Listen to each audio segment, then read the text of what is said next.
काल संध्याकाळी 11:30च्या दरम्यान कुतुळपूरच्या हद्दीमध्ये मुठेश्वर या भागामध्ये एक फायरिंगची इन्सिडन्स घडलेला आहे. यातील जो जोखमी आहे, ज्याला ती गोळी लागलेली आहे, तो प्रकाश धुमाळ नावाचा व्यक्ती आहे. मूळचा राहणारा डांगे चौक पिंपरीच्या हद्दीतला आहे. तो या ठिकाणी ब्ल्यू चिप नावाची कंपनी कोथरूडमध्ये ते त्याचे काही साथीदार त्या ठिकाणी काम करत होते. काल दुपारनंतर ते पार्टी करण्यासाठी हेड शॉपवर जे पुणे ग्रामीणच्या हद्दीमध्ये तो एरिया आहे त्या ठिकाणी पार्टी करून आल्यानंतर वापस येताना त्या ठिकाणी त्यांचा जो एक मित्र आहे तो कोथरूडमध्ये ज्या भागात ही घटना घडली त्या भागात तिला ड्रॉप त्यांनी केलेलं होतं आणि त्या ठिकाणी ते थांबले होते. त्याच्या पाठीमागूनच मग हे जे काही आरोपी आहेत, म्हणजे संशयित आरोपी, त्यांनी 2 मोटरसायकलवरती ते त्या ठिकाणी आले आणि आम्ही या ठिकाणची बाई आहोत किंवा तुम्ही इथं काय रस्ता अडवला आहे म्हणून त्या जखमी आहे त्याला एक मांडीमध्ये फायरिंग केलेली आणि ते नंतर निघून गेलेले. याच्यामध्ये जखमीला प्रथम आपल्या डेक्कन हॉस्पिटल या ठिकाणी ॲडमिट केलेला आहे, तो आउट ऑफ डेंजर आहे. त्यानंतर दुसरी घटना लगेच एक 10 मिनिटाच्या अंतरावरती सागर कॉलनीमध्ये या ठिकाणी झालेली आहे. या ठिकाणी दुसरा एक जखमी आहे, त्याला याच आरोपींनी जे आहेत एक 5-7 लोक आणि त्याच्यासोबत अजून काही लोक होते, त्यांनी परत एक कोयत्यानी मारहाण करून मानेवरती तो एक त्या जो जखमी आहे फिर्यादी आहे त्याला पण मारण्याचा प्रयत्न केला. अशा 2 घटना काल रात्री 10-15 मिनिटाच्या अंतराने ह्या लोकांनी केलेल्या आहेत.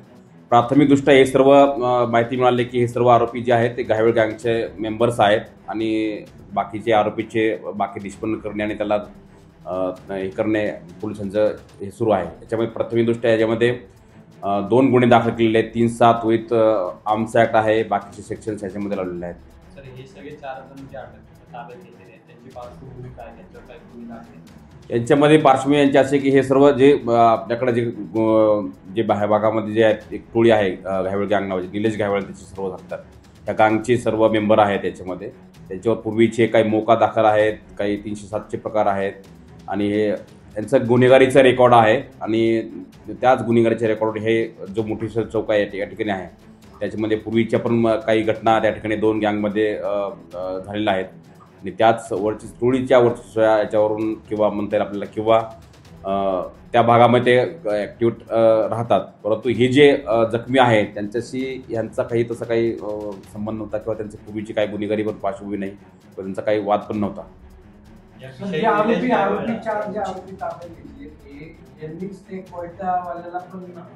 बरोबर आहे, त्यांनीच केले. त्याच लोकांनी नंतर पुढे जाऊन 10-15 मिनिटांनी त्यांनीच ती घटना केलेली आहे.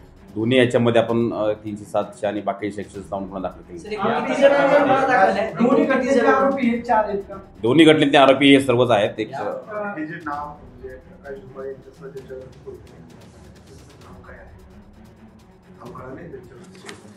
याच्यामध्ये जे आहे त्याचं नाव आहे वैभव साठे म्हणून याचं नाव आहे, श्रीकृष्णनगर.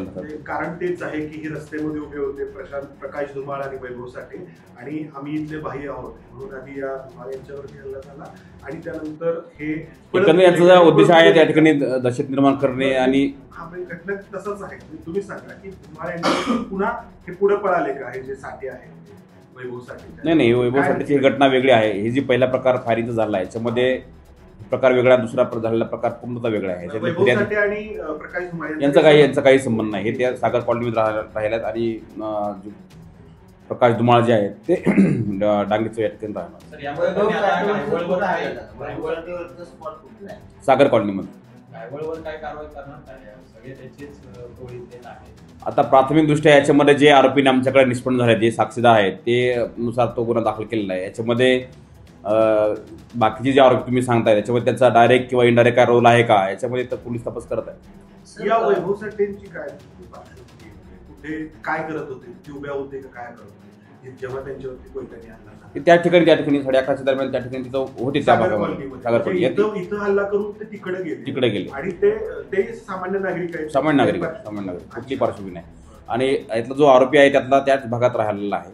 त्याच्यामुळं तो प्रकार झाल्यानंतर नाव सांगा ना एकदा, जे ज्यांच्यावर 2 गुन्हे आहेत ना वैभव साठे नाव सांगा ना एकदा. याच्यामध्ये मयूर कुंबरे म्हणून आहे, त्यांनी ही घटना केली आहे. त्याच्यासोबतची बाकी साथीदार म्हणजे गणेश राऊत आहे, मयंक व्यास, रोहित आखाडे, आनंद चांदलेकर आणि विनय फाटक आणि इतर काही लोक आहेत. त्याचा अजून रोल त्यांचा निष्पन्न होत आहे आणि पोलीस त्याच्यामध्ये वर्कआउट करत आहे. हे सगळे इथलेच राहतात सर, कोथरूड भागातले आरोपी सगळे. हो, सगळे त्या जे आहेत त्याच भागात राहतात आणि जे तुम्ही घेतले निलेश गायवळ त्याच्या संदर्भात सर्व आरोपींची नाव आहे. सर आरोपींनी काही दारूचं सेवन केलं होतं का किंवा काय ते कुठून मारले होते त्याची एकत्रित येण्याचं नक्की कारण काय होतं ते बसण्याचं ठिकाण हेच आहे. आता प्राथमिक माहिती अशी मिळते की ती काही त्यांचं पण दारूचं सेवन केलं होतं आणि प्राथमिकदृष्ट्या समोर येते, परंतु ते आम्ही व्हेरीफाय करत आहेत आणि काही चायनीज वगैरे काही खायला त्या ठिकाणी चांदणी चौकाच्या पलीकडे तिकडे गेले होते.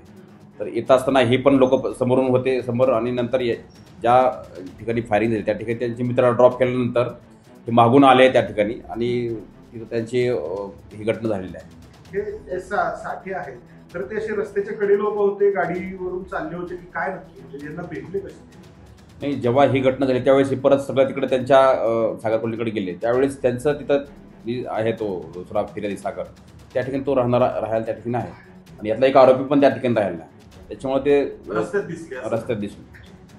म्हणजे त्यालाही मारायचं असं काही कारण होतं दिसला म्हणून दहशत करायची आणि किंवा आपला वर्चस्व करायचं हा एक प्राथमिक उद्देश दिसतोय. परंतु जी घटना ज्याच्यावरती फायरिंग झालेली आहे पहिल्यांदी घटना झालेली त्याच्यामुळे त्यांचं पूर्वीचं काय यांच्याशी वैर असं बिलकुल प्रथम दर्शन तरी वाटत नाही. सर पोलीस स्टेशनचा अंतर पहिली घटनेनंतर साधारण 200 मीटरचं आहे.